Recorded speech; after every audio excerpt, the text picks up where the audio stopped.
আসসালামু আলাইকুম সবাইকে। আজকে অনেকদিন পর এই আইডিটি থেকে আমি লাইভ হচ্ছি। এই আইডিটি অনেকদিন ডিসেবল ছিল, এটাকে রিপোর্ট করে আইডিটাকে একদম ডিসেবল করে ফেলা হয়েছিল।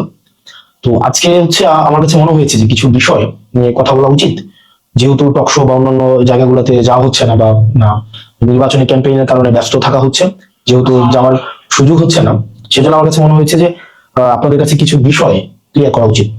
নাম্বার ওয়ান, আপনি যদি গত 15-20 দিনে আপনার মিডিয়ার যে চরিত্র, মিডিয়ার যে আচরণ, সেটা যদি আপনি একটু দেখেন, কতটা বস্তুনিষ্ঠ অথবা কতটা নিরপেক্ষ ভাবে তারা কার্যক্রম পরিচালনা করছে, মানে তাদের যে আচরণটা, মিডিয়ার যে আচরণ, বিভিন্ন পত্রিকার আচরণ, মেইন স্ট্রিম মিডিয়ার যে আচরণ, তাহলে আসলে বাংলাদেশের মিডিয়ার চরিত্রটা সেখানে প্রকাশিত হবে। আপনি দেখবেন 5 আগস্টের পরবর্তী সময়ে প্রত্যেকটা মিডিয়ায় যারা টকশো করে এবং টকশোতে যাদেরকে আমরা প্রতিনিয়ত দেখি, আমরা প্রত্যেকটা মিডিয়া আমাদেরকে যেভাবে প্রশ্ন করেছে, প্রত্যেকটা বিষয়ে আমরা টি শার্ট কোন জায়গা থেকে কিনি, কয় টাকা টি শার্ট কেনার টাকা পাইছে কই, খাওয়ার টাকা পাইছে কই, রিক্সায় ওঠার টাকা পাইছে কই, গাড়িতে ওঠার টাকা পাইছে কই, প্রত্যেকটা জিনিসকে যেভাবে প্রশ্নের মধ্যে নিয়ে এসেছে, এবং মিডিয়াতে এগুলো নিয়ে কেউ রেস্টুরেন্টে খাইছে, সেটা নিয়ে ঘন্টার পর ঘন্টা টকশো হয়েছে। আপনার গত আপনার জাস্ট এই কিছুদিন আগ পর্যন্ত টকশো হয়েছে। অথচ এই মিডিয়ার চরিত্রটাই দেখেন, বা যারা টকশো করছে এখন বিভিন্ন মিডিয়াতে, তাদের চরিত্রটা দেখেন। গত 15-20 দিন ধরে আপনি দেখবেন না যে তাদের এই এই আলাপগুলো এখন আর টকশোতে আছে। আপনি দেখবেন বিএনপি জনাব তারেক জিয়া অনেকদিন পরে দেশে আসছেন, 17 বছর পরে দেশে আসছেন, তার ইনকাম নিয়ে কিন্তু কোনো আলোচনা নেই। এতদিন পরে উনি এসে আপনার উনার অর্থ কিভাবে সংস্থান হচ্ছে, উনার জীবন নির্বাহ কিভাবে হচ্ছে, উনি কিভাবে এত বড় শোডাউন দিচ্ছেন, উনার নিরাপত্তার যে অর্থ সেটা কোন জায়গা থেকে সংগ্রহ করা হচ্ছে, এই বিষয়গুলো কিন্তু নিয়ে কেউ প্রশ্ন করছে না। একজন না, আপনি একটা ব্যক্তিকেও আপনি দেখবেন না সেগুলো নিয়ে প্রশ্ন করতে। আমার মনে আছে সেটা অগাস্টের শেষের দিকে খুব সম্ভবত আমাদেরকে নিরাপত্তা দেওয়ার জন্য পুলিশ দেওয়া হয়েছিল 2 জন বা 3 জন করে, সেটা ঢাকার বাহিরে। তো একটা জাস্ট একটা প্রোগ্রামে কোন একটা জায়গায়, তখন এই টকশোজীবীদের আমরা দেখেছি যে যে আপনার কি পরিমাণ উৎসাহ প্রকাশ করতে, যে রাষ্ট্রীয় অর্থ খরচ করে এভাবে নিরাপত্তা দেওয়া, বা এই অর্থ কেন সরকার বহন করবে। ঠিক এখন এই প্রশ্নটাই, যখন আপনার নিরপেক্ষতা কখন প্রশ্নবিদ্ধ হয়, যখন আপনার প্রশ্ন করার ক্ষমতা ব্যক্তি, স্থান, কাল বেঁধে পরিবর্তন হয়ে যায়। অর্থাৎ আপনি যখন ক্ষমতাকে প্রশ্ন করতে পারেন না, আমি এটা বলছি না যে আমাদেরকে প্রশ্ন করা কোনোভাবেই আপনার অযাচিত হয়েছে, অনুচিত হয়েছে, সেটা ডেফিনেটলি সেটা খুব ভালো কাজ হয়েছে। আমরা চেয়েছিলাম সেটার চর্চাটা অব্যাহত থাকুক। অত্যন্ত দুঃখজনক বিষয় আমরা দেখেছি এই সাংবাদিকদের একটা বড় একটা অংশ আমাদের স্বাধীন সাংবাদিকতা করার অনুমতি চাচ্ছে, যে আমাদেরকে যদি অনুমতি দেওয়া হয় তাহলে আমরা স্বাধীন সাংবাদিকতা করব। সরি, যেই সাংবাদিকটা আপনারা অনুমতি নিয়ে স্বাধীন সাংবাদিকতা করতে চান, আপনাদের আমি দুঃখ প্রকাশ করছি, অনুমতি নিয়ে স্বাধীন সাংবাদিকতা করা যায় না। এবং আপনারা মিডিয়া যেভাবে চরিত্র হনন করেছেন, মিডিয়া যেভাবে এই যে জুলাইয়ে যারা সম্পৃক্ত ছিল তাদেরকে ভিলেন বানানোর চেষ্টা করা হয়েছে, তাদেরকে অপাঙ্ক্তেয় বানানোর চেষ্টা করা হয়েছে, তাদেরকে নানাবিধ প্রশ্নের মধ্যে জর্জরিত করে তাদেরকে যেভাবে জনবিচ্ছিন্ন করার প্রয়াস আপনারা নিয়েছিলেন, তারাই নিয়েছিল যারা আওয়ামী লীগকে বিভিন্ন ভাবে ফেসিলিটেট করার চেষ্টা করেছে, যারা জনাব তারেক জিয়া রহমানকে গত দীর্ঘ 17 বছর যারা ভারতের চর বলে আখ্যায়িত করেছে, কনস্পাইরেটর হিসেবে আখ্যায়িত করেছে, বিদেশে বসে দেশের বিরুদ্ধে ষড়যন্ত্র করে হিসেবে আখ্যায়িত করেছে, বসুন্ধরার মালিক বলেছে তারেক জিয়া বিদেশে বসে দেশের বিরুদ্ধে ষড়যন্ত্র করছে, অথচ তারাই এখন আবার তাদের আবার প্রিয় পাত্র হয়ে গিয়েছে। মেঘনা গ্রুপের আপনার 71 টিভির মালিককে আমরা দেখলাম যে কত স্মিত হাস্য নিয়ে একদম বুকে জড়িয়ে ধরতে। এখন আজকে আপনাদেরকে যারা এতদিন ভিলেন বানিয়েছে, যারা আপনাদের নেতা কর্মীর হত্যার বৈধতা উৎপাদন করেছে, গুম খুনের বৈধতা উৎপাদন করেছে, আগুন সন্ত্রাস হিসেবে যারা স্বীকৃতি দিয়েছে, সেই সব মিডিয়াই এখন আবার দেখা যাচ্ছে এখানে আবার এক ধরনের কার্ড বানানোর একটা প্রজেক্ট হাতে নিয়েছে। আমরা আপনাদেরকে এবার বলবো, আপনারা যারা নিরপেক্ষ সাংবাদিকতা করার চেষ্টা করেন, বা যারা টকশোতে আপনারা যারা কথা বলার চেষ্টা করেন, আমি আপনাদেরকে রিকোয়েস্ট করবো, আমাদের সময় গত 1.5 বছর যেভাবে আপনারা প্রশ্ন অব্যাহত রেখেছেন, আপনারা এখন এই প্রশ্নগুলো অব্যাহত রাখুন। অর্থের উৎস কিভাবে, ইনকাম কোন জায়গা থেকে হচ্ছে, খরচ কোন জায়গা থেকে হচ্ছে, এই যে যানবাহনের টাকা কোন জায়গা থেকে পাচ্ছে, তেলের টাকা কোন জায়গা থেকে পাচ্ছে, এই বিশাল বহরের অর্থ কিভাবে সংস্থান হচ্ছে, এই প্রশ্নগুলো আপনাদেরকে করতে হবে। এই প্রশ্নগুলো যদি না করে, শুধু যদি আপনি সিলেক্টিভ কোয়েশ্চেন করেন যে এই মানুষগুলোকে আমরা প্রশ্ন করবো, এই মানুষগুলোকে আমরা প্রশ্ন করবো না, তাহলে আমার কাছে মনে হয় যে নিরপেক্ষ সাংবাদিকতা প্রশ্নবিদ্ধ হয়। এবং একই সাথে সাথে আপনি দেখবেন যে গত আপনার কয় তারিখ, গত ঢাকা 17 আসনে নির্বাচন পরিচালনা করার জন্য 59 জন পেশাদার সাংবাদিক, যারা বিভিন্ন মেইন স্ট্রিম মিডিয়ার সাথে জড়িত তাদেরকে হচ্ছে বিএনপির ঢাকা 17 আসন নির্বাচন পরিচালনার জন্য একটা মিডিয়া টিম করা হয়েছে। এখন প্রশ্ন হচ্ছে ওই সাংবাদিকরা যারা হচ্ছে বিভিন্ন মিডিয়ার সাথে যুক্ত, বিভিন্ন পত্রিকার সাথে যুক্ত, তারা কি সেখানে বিএনপির সাংবাদিক হিসেবে ফাংশন করবে নাকি নিরপেক্ষ সাংবাদিক হিসেবে ফাংশন করবে? এই প্রশ্নটি খুবই গুরুত্বপূর্ণ। কারণ আপনি যখন একটা পার্টির প্যাডে হচ্ছে সাংবাদিক চলে যাচ্ছে, একটা পার্টির প্যাডে সাংবাদিক হচ্ছে অন্তর্ভুক্ত হচ্ছে, সেটি আমার কাছে মনে হয় যে বস্তুনিষ্ঠতা কতটুকু হচ্ছে গণমাধ্যমের ভূমিকা থাকবে সেই বিষয়টি প্রশ্নবিদ্ধ। এবং এটা এটা একটা মানে এটা একটা যুগান্তকারী, মানে একটা দৃষ্টান্তমূলক একটা উদাহরণ হয়ে থাকবে যে সাংবাদিকরা যে কোনো একটা রাজনৈতিক দলের পেডে নির্বাচনী পরিচালনার জন্য সেখানে সম্পৃক্ত হয়। এটা সাংবাদিকদের জন্য একটা খুবই দৃষ্টান্তমূলক একটা হচ্ছে উদাহরণ হিসেবে তৈরি হয়ে থাকবে। প্রশ্নটা হচ্ছে আপনারা ওই 59 জন সাংবাদিক আপনারা যারা আছেন, তারা কি বিএনপির পাস নিয়ে আপনারা নির্বাচন পরিচালনার আপনারা অবজার্ভ করবেন নাকি হচ্ছে আপনারা ইলেকশন কমিশন থেকে আপনারা পাস নেবেন? এই বিষয়টা হচ্ছে আমাদের ক্লিয়ার হওয়া উচিত। এটা আমাদের জানার আমাদের অধিকার আছে। পরবর্তীতে গত মানে এক সপ্তাহ ধরে যে বিষয়টি হচ্ছে আলোচিত হচ্ছে সেটা হচ্ছে ঋণ খেলাপি এবং হচ্ছে দ্বৈত নাগরিকদের মনোনয়ন দেওয়ার সম্পর্কিত। আমরা দেখেছি হরে ধরে ঋণ খেলাপিদেরকে, যেমন আসলাম চৌধুরী, উনি প্রায় 2100 কোটি টাকা 1700 কোটি টাকা ওনার ঋণ খেলাপি আছে। তারপরে হচ্ছে আব্দুল আওয়াল মিন্টু, ওনার ঋণ খেলাপি আছে। বিভিন্ন জনের এরকম ঋণ খেলাপি আছে। আমার আসলে একজনের ঋণ খেলাপি আছে। একটা ব্যাংকে আছে প্রায় 88 কোটি টাকা, 88 কোটি 56 লাখ টাকা। আরেকটা ব্যাংকে আছে 39 কোটি টাকা। সব মিলে প্রায় 120 কোটি টাকা প্লাস ঋণ খেলাপি আছে।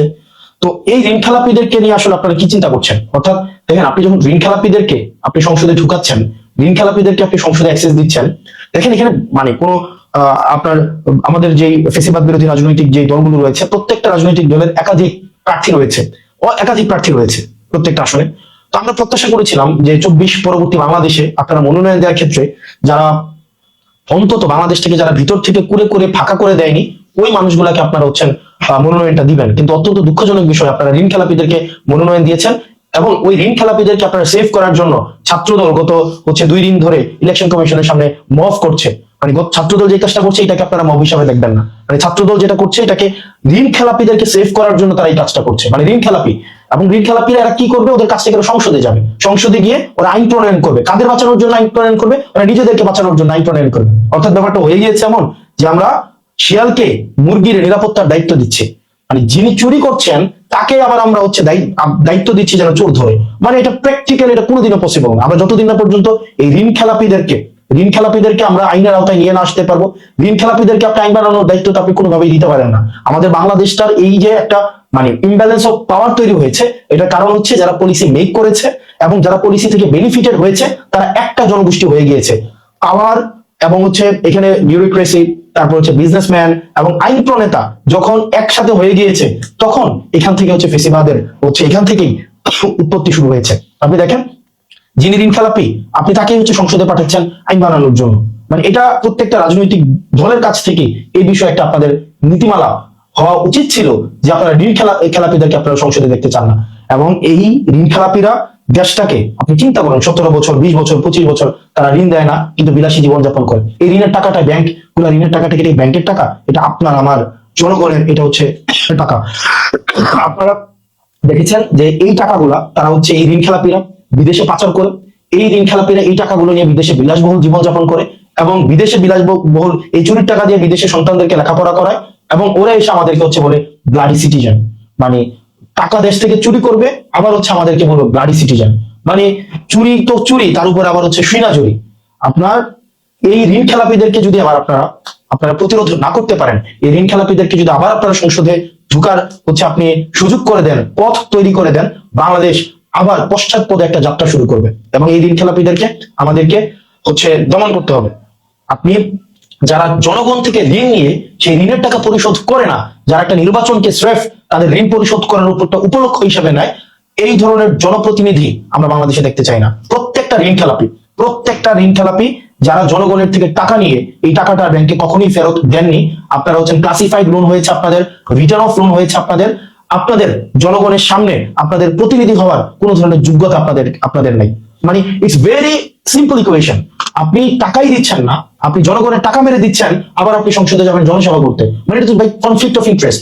একটা লোকের যখন 150 কোটি টাকা ঋণ থাকে, 1500 কোটি টাকা ঋণ থাকে, সে যখন আইন প্রণয়ন করতে যাবেন, সে কখনোই ঋণ খেলাপিদের প্রতি স্ট্রিক্ট, সে কখনোই আইন প্রণয়ন করবে না। Never, never. আপনি লিখে রাখেন, এই ঋণ খেলাপিরা কখনোই ঋণ খেলাপিদের ধরার জন্য কখনোই স্ট্রিক্ট কোন আইন প্রণয়ন কখনোই করবে না, কোনো অর্থনৈতিক পরিকল্পনাই নিবে না, যাতে করে ঋণ খেলাপিরা তাদের ঋণ যথাযথভাবে পরিশোধ করতে পারে। এই ঋণ খেলাপিদেরকে জনগণ অবশ্যই বর্জন করতে হবে। এবং এই ঋণ খেলাপিদেরকে নিয়ে যখন কথা বললো, দ্বৈত নাগরিকদেরকে নিয়ে যখন কথা বললো, আমার সহযোদ্ধা আসিফ মাহমুদকে বিভিন্নভাবে অনলাইনে হেনস্থা করা হচ্ছে, আপনার বিভিন্নভাবে বিভিন্ন রাজনৈতিক দল থেকে হেনস্থা করা হচ্ছে। আপনারা আমাদেরকে কমেন্ট সেকশনে, আমি আজকে পর্যন্ত এই মুহূর্ত পর্যন্ত আমি কখনোই কমেন্ট সেকশন অফ করি নাই, নেভার, কখনোই কমেন্ট সেকশন অফ করি নাই। এটা আমার সহনশীলতা এবং পরমত সহিষ্ণুতার পরিচয়। আজকে পর্যন্ত আপনি আমাকে যত গালি দিয়েছেন, এখানে প্রত্যেকদিন আপনারা যত ইচ্ছা আমাকে গালি দিতে পেরেছেন, আমি কখনোই সেটা রিপ্লাইও করি নাই, এবং সেটাকে আমি কখনো ব্লকও করি নাই, এবং আমি আমার কমেন্ট সেকশনকে কখনো আমি অফও করি নাই। আমি সেই পরমত সহিষ্ণুতা আপনাদেরকে দেখিয়েছি। আপনি যত ইচ্ছা গালি দিতে পারেন, আপনি যত ইচ্ছা আমাকে যা ইচ্ছা নেতিবাচক বলতে পারেন, কিন্তু কিন্তু দিন শেষে যেটা সত্য, সেই সত্যটা আমরা বলবোই। কারণ বাংলাদেশের কেউ আমাদের কাছে 100 টাকাও আমাদের কাছে পাবে না। কেউ বলতে পারবে না যে আমাদের কাছে 100 টাকা ঋণ পায়। কেউ বলতে পারবে না যে আমরা কারোর কাছ থেকে জনগণের টাকা মেরে দিয়েছি। একজনও বলতে পারবে না। যারা জনগণের টাকা মেরে দিয়েছে, যারা জনগণের টাকা দিয়ে বিদেশে বিলাসী জীবনযাপন করে তাদের সন্তানদেরকে নিরাপদে জনগণের টাকা দিয়ে বিদেশে পড়াশোনা করায়, তারা দেশে এসে আবার এখানে জমিদারি খাটাবে, এই বাংলাদেশ আমরা দেখতে চাই না। নেভার, এই বাংলাদেশ আমরা কখনোই দেখতে চাই না। ঋণ খেলাপিদেরকে কোনোভাবেই আমরা সংসদে আবার ঢুকতে দিব না। নেভার, কোনোভাবেই আমরা সংসদে ঢুকতে দিব না। যারা লজ্জা হওয়া উচিত, এটা লজ্জা হওয়া উচিত। মানে যারা ঋণ খেলাপি, আপনি ভাই জনগণের টাকা দিচ্ছেন না, আপনি আবার সংসদে যায় জনসেবা করবেন, আপনার তো লজ্জা থাকা উচিত। পরবর্তীতে এবং সরকারকে, অন্তর্বর্তীকালীন সরকারকে এবং নির্বাচন কমিশনকে এবং আদালতকে এই বিষয়ে কঠোর ভূমিকা আপনাদেরকে পালন করতে হবে। কঠোর ভূমিকা পালন করতে হবে যে ঋণ খেলাপিরা যেন কোনোভাবেই আইন কানুনের ফাঁকফোকর দিয়ে কোনোভাবে সংসদে না যেতে পারে। আপনার নির্বাচন একটা অযোগ্য একজন ব্যক্তি, যার টাকা নাই, অর্থ নাই, যে জনগণের কাছে যে দায়বদ্ধ, সে আসছে জনসভা করতে আমাদের। পরবর্তীতে আমাদের যে যারা গতকাল আন্দোলনের মধ্য দিয়ে আপনারা সাস্টের নির্বাচনটাকে আপনারা পিছাই দিলেন, মানে এর থেকে বাজে ডিসগ্রেসফুল একটা এক্সাম্পল এই ছাত্রদল যে কাজটা করেছে, বিএনপি থেকে যে কাজটা করা হয়েছে, এর থেকে বাজে উদাহরণ আর কোনোভাবে আর তৈরি হয় না।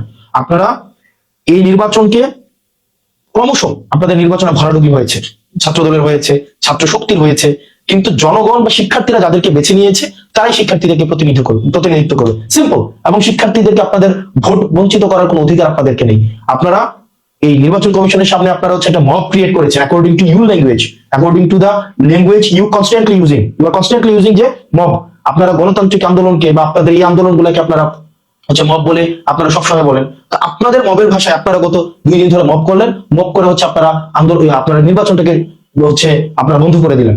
ছাত্র শিক্ষার্থীরা যাদের গার্ডস আছে, যারা সত্যের পক্ষে থাকে আমরা বিশ্বাস করি, তারা রাস্তায় নেমে আসবে এবং নির্বাচনটা যেন হয় সেই ব্যবস্থা তারা নিশ্চয়ই করবে। এবং এই ধরনের নির্বাচন বন্ধ করে দেওয়া আন্দোলন করে, এই যে আপনি তো ভাই একটা খুবই একটা কনফ্লিক্টিং আপনি একটা অবস্থান নিয়েছেন। আপনি চাচ্ছেন জাতীয় নির্বাচন হোক, কোনো সমস্যা নেই, কিন্তু ছাত্র সংসদ নির্বাচন হইতে দিবেন না আপনি। মানে এটার মধ্যে তো আপনার এক ধরনের কনফ্লিক্টিং একটা সিচুয়েশন। আপনি ছাত্র সংসদ নির্বাচনটা যে বন্ধ করে দিলেন, এটা খুব একটা বাজে উদাহরণ সৃষ্টি হয়েছে। এবং আমরা বলতে চাই, শেষ করে দিচ্ছি, মিডিয়াকে আমরা নিরপেক্ষ ভূমিকা আমরা দেখতে চাই। মিডিয়া যেভাবে আওয়ামী লীগকে যেভাবে কার্ড বানিয়েছে, ঠিক একভাবে আপনি গত 20 দিনের যে তাদের মিডিয়ার যে চরিত্র, টকশোর যে টপিক চয়েস, এগুলো দেখলে আপনারা বুঝতে পারবেন যে আপনার যে মিডিয়া কিভাবে আবার মানে আওয়ামী স্টাইলে আবার বিভিন্ন জায়গায় বিভিন্ন ভাবে আবার একটা কার্ড বানানোর প্রজেক্টে আপনারা নেমে পড়েছে। এবং ঋণ খেলাপি এবং দ্বৈত নাগরিকদেরকে, বিশেষ করে ঋণ খেলাপিদেরকে আমরা কোনোভাবে আমরা সংসদে দেখতে চাই না। এবং সাস্টের যে নির্বাচনটা হয়েছে, নির্বাচনটা বন্ধ করে দেওয়া হয়েছে, এটা খুব বাজে উদাহরণ হিসেবে তৈরি হয়ে থাকলো। এবং যারা বিশ্ববিদ্যালয়ের শিক্ষার্থী আছেন, সাস্টের যারা শিক্ষার্থী আছেন, আমরা বিশ্বাস করি আপনাদের ন্যায্য অধিকার, ভোটের অধিকারের জন্য আপনারা সেটির গণতান্ত্রিক প্রক্রিয়া, সেটি আপনারা প্রতিবাদ জানাবেন। এবং আমরা বিশ্বাস করি যথাসময়ে নির্বাচন আপনারা আদায় করে ছাড়বেন। এইভাবে ইলেকশন কমিশনকে জিম্মি করে নির্বাচন বন্ধ করে দেওয়ার যে উদাহরণ সৃষ্টি হলো, সেটার বিরুদ্ধে আমি দৃঢ়ভাবে বিশ্বাস করি সাস্টের শিক্ষার্থীরা প্রতিরোধ করবে। আমি দৃঢ়ভাবে বিশ্বাস করি জনগণ এই ঋণ খেলাপিদেরকে বয়কট করবে। আমরা আবার সালমান এফ রহমানদেরকে আমরা দেখতে চাই না। আমরা দেখতে চাই না যে সিঙ্গাপুরে গিয়ে আবার তৃতীয় ধনী হিসেবে আজিজ খানদের মতো কোনো মানুষ। আমরা সালমান এফ রহমানরা যেভাবে দেশ থেকে বিদেশে টাকা পাচার করেছে, সামিট গ্রুপ আমরা আবার দ্বিতীয় দেখতে চাই না। কিন্তু আমরা দেখতে চাচ্ছি যে আবার হচ্ছে নতুন নতুন সালমান রহমান, নতুন নতুন সামিট গ্রুপের মালিক, নতুন নতুন আজিজ খান আবার রাষ্ট্রীয় পৃষ্ঠপোষকতায় আবার আবির্ভূত হচ্ছে। তো সেই জায়গা থেকে আমরা বিশ্বাস করি জনগণ সেই জায়গায় সচেতন থাকবে এবং সেটির হচ্ছে আপনার জবাব জনগণ দিবে। এবং দিন শেষে আপনারা যারা ঋণ খেলাপিদের পক্ষ নিচ্ছেন, আপনারা আপনাদের বিবেককে প্রশ্ন করুন। আপনারা যারা ঋণ খেলাপিদের পক্ষে নিচ্ছেন, আপনারা আপনাদের বিবেককে প্রশ্ন করুন। নেতার পিছনে আপনারা শ্রম দিচ্ছেন না, নেতার পিছনে আপনি আছেন, নেতার পিছনে আপনি কর্মী হয়ে থাকেন, কিন্তু নেতা আপনাকে আপনাকে গাড়ি সিটিজেন হিসেবে মনে করে। নেতা কখনোই আপনাকে মনে করে না যে আপনি একজন নাগরিকের পর্যায়ে আপনি পৌঁছাইছেন। নেতা আপনাকে চাঁদাবাজ মনে করে, নেতা আপনাকে মনে করেন আপনি হচ্ছেন মায়ের একটা চাঁদাবাজ। এবং এই আপনার টাকা দিয়ে নেতা তার সন্তানকে বিদেশে রেখে পড়ায় আর বিদেশে বিলাসী জীবনযাপন করায়, আর আপনাকে দিয়ে রাজনৈতিক কর্মকাণ্ড করায়, আপনাকে দিয়ে মারামারি লাগায়, আপনাকে দিয়ে রাস্তা বন্ধ করায়, আপনাকে ব্যবহার করে, আপনার ভবিষ্যৎ ব্যবহার করে, আপনার কেরিয়ার ব্যবহার করে। অথচ নেতার নিজের সন্তানের ভবিষ্যৎ কিন্তু সিকিউর রাখে, বিদেশে পড়াশোনা করাবে। এবং আপনি নেতার পিছনে খাটবেন, নেতার পিছনে খেটে খেটে আপনি যারা ওই যে ঋণ খেলাপিদের পক্ষ নিচ্ছেন, আপনি ঠিকই নেতার পিছনে খাটবেন, নেতাকে চাটবেন, নেতার পা চাটবেন, কিন্তু চাটতে দেখবেন আপনার জিভা ক্ষয় হয়েছে, বয়স চলে গিয়েছে। এবং ওই সময় বাই দ্য টাইম নেতা তার সন্তানকে বিদেশে রেখে আবার বিদেশ থেকে নিয়ে এসে আপনার উপর বসাই দিবে। নেতার ছেলে আবার নেতা হয়ে যাবে, আপনি আবার নেতার ছেলের পিছনে আবার ঘুরবেন। নেতা দেখা যাবে এই যে একটা কন্টিনিউয়াস প্রসেস। আপনি আমাদেরকে ট্রল করে, আপনি আমাদেরকে গালি দিয়ে আপনি আমাদেরকে থামাইতে পারবেন না, কারণ আমরা একটা রূঢ় সমাজ বাস্তবতে আমরা বড় হয়েছি এবং সবচেয়ে প্রতিকূল সময় আমরা বিশ্ববিদ্যালয়ে পড়াশোনা করেছি। সুতরাং আপনি আপনার জায়গা থেকে মানে আপনি যতভাবে আমাদেরকে দমানোর চেষ্টা করেন সেই জায়গায় আপনি পারবেন না। নেতার পিছনে খেটে খেটে আপনি চামচাই থাকবেন এবং আপনার বিবেককে প্রশ্ন করেন। আপনি একজন ঋণ খেলাপিকে সমর্থন দেওয়ার জন্য, এটা চোর, মানে ঋণ খেলাপি শুনতে সুন্দর লাগে, এটা চোর, ব্যাংক চোর। মানে যারা ব্যাংক চোর, জনগণের টাকা চুরি করে দেয়, মানে কেউ হচ্ছে একদম সরাসরি পকেট মারি করে, আবার কেউ হচ্ছে বাড়ি থেকে টাকা চুরি করে, কেউ ব্যাংক থেকে টাকা চুরি করে, হচ্ছে কি এলিট শ্রেণীর চোর। এরা হচ্ছে চোর, এদের লজ্জা হওয়া উচিত। এই চোরগুলা ব্যাংক থেকে টাকা চুরি করে করে হচ্ছে নিজের ছেলে মেয়েদেরকে এবং পরিবারকে বিলাসী জীবনযাপন করায়। ওদের লজ্জা হওয়া উচিত এই ব্যাংক চোরদেরকে। এই ব্যাংক চোর এবং হচ্ছে এই যে জনগণের টাকা যারা চুরি করে, আপনারা যারা এদের পক্ষ নিচ্ছেন, নিজেকে একবার চিন্তা করে দেখেন তো, আপনার সন্তান কিন্তু ঠিকই প্রাইমারি স্কুলে পড়ে, আপনার ছেলেকে কিন্তু ঠিকই দুবাই গিয়ে হচ্ছে কামলা দিচ্ছে আমার বাপের মতো, আপনার ছেলে হচ্ছে ঠিকই ওমান, দুবাই, কাতার, সৌদি আরব যাচ্ছে। আপনি দেখা যায় বয়স হলে স্যার বলতে হয়, নেতার পিছনে খাটতে খাটতে চাটতে জুতা শেষ হয়ে যায় এবং জিহ্বাও ক্ষয় হয়ে যায়, কিন্তু নেতার ছেলে ঠিকই আবার ঘুরে এসে আপনার নেতা হয়ে যায়। তো এই গোলামির জীবন আর কতদিন? এই মনস্তাত্ত্বিক ভাবে আর কতদিন গোলাম থাকবেন? ভাই, মনস্তাত্ত্বিক ভাবে এই গোলামি বর্জন করে আপনি আপনার জায়গা থেকে সরব হন এই চোরদের বিরুদ্ধে, এই জাতীয় চোর, এই এলিট চোরদের বিরুদ্ধে, যারা স্যুট বুট পরে, সুন্দর সুন্দর পায়জামা পরে, দামি দামি জুতা টোতা পরে, বডি স্প্রে লাগায় আমাদের সামনে আসলেই আমরা মনে করি যে সে অনেক বড় নেতা হয়ে গেছে। এগুলো আপনার আমার চুরি করা টাকা দিয়ে সে এগুলা কেনে। আপনার আমার যে টাকাগুলা, এগুলা ব্যাংকে রাখা ট্যাক্সের টাকা, সেগুলো তারা চুরি করে তারা হচ্ছে বিলাসী জীবনযাপন করে, একদম গাড়ি করে সামনে এসে একদম করে। এই চোরদের বিরুদ্ধে আমাদের প্রতিবাদ থাকতে হবে। আর এই গোলামি থেকে যদি আমরা মুক্ত না হই, গোলামির চিন্তা থেকে, আপনি চিন্তা করেন মানে সে তো চোর, এই চোরের গোলাম হচ্ছেন আপনি। মানে আমরা যখন এই ঋণ খেলাপিদের পক্ষে অবস্থান নেই, একবার চিন্তা হয় না এই টাকাগুলা দিয়ে কিন্তু আপনার সন্তানের চিকিৎসা নিশ্চিত হইতো, এই টাকাগুলাই দিয়ে কিন্তু আপনার সন্তানের শিক্ষা ব্যবস্থা নিশ্চিত হইতো, এই টাকাগুলাই দিয়ে কিন্তু আপনার অবকাঠামো নিশ্চিত হইতো। কিন্তু এই টাকাগুলাই হচ্ছে ওরা বিদেশে পাচার করে ওরা হচ্ছে আপনার বেগম পাড়া বানাইছে। আপনার নেতাকে কখনোই কষ্ট করে কম দামি জামা কাপড় পরে, কখনো বিলাসবহুল জীবনযাপন করে ছুটিতে যায় থাইল্যান্ড, অস্ট্রেলিয়া, সিঙ্গাপুর, ঠিকই কিন্তু ছুটিতে ওখানে বেড়াইতে যায়। কিন্তু আপনি দেখেন আপনার যেই কপাল, এই কপালই থাকে গোলামের কপাল। এই কারণে জাতি হিসাবে যদি মন থেকে আপনি গোলামি মুক্ত না হইতে পারেন, আপনার গোলামি যদি বিসর্জন দিতে না পারেন, আর নেতাকে এভাবে চাটতেই থাকেন, নেতার পিছনে যদি এভাবে খাটতেই থাকেন, এবং নেতাকে এই চোরের পিছনে, যারা চোর আছে কিছু, এই ঋণ খেলাপি চোর, বড় বড় চোর, এই চোরের পিছনে যদি যান জীবন দিয়ে দেন, এটা হচ্ছে আপনার মনস্তাত্ত্বিক গোলামি। এবং এটা গোলামির জীবন 100 বছর বাঁচার থেকে একদম নিজের মতো করে আত্মবিশ্বাসের সাথে 1 মিনিট বাঁচা বেশি সম্মানের। গোলামের পিছনে, চোরের পিছনে, ঋণ খেলাপিদের পিছনে 100 বছর গোলাম হয়ে বাঁচার থেকে, আত্মবিশ্বাসের থেকে নিজের ইনকাম করা 100 টাকার উপরে বেঁচে থাকা, 1 মিনিট বেঁচে থাকা অনেক বেশি সম্মানের। তো জাতি হিসাবে যদি গোলাম না হইতে চান, এই চোরের পিছনে শ্রম দিতে না চান, এই ঋণ খেলাপি চোর, ব্যাংক চোরদের বিরুদ্ধে আপনারা অবস্থান নেন। ইনশাল্লাহ আমরা জনগণ যাকেই ভোট দিয়ে নির্বাচিত করুক না কেন, আমরা ঋণ খেলাপিদের জন্য পরবর্তী বাংলাদেশ আমরা হারাম করে দিব। বাংলাদেশ আর সালমান রহমান হইতে আমরা দিব না। বাংলাদেশকে আজিজ খানদের হাতে আর তুলে দেওয়া হবে না।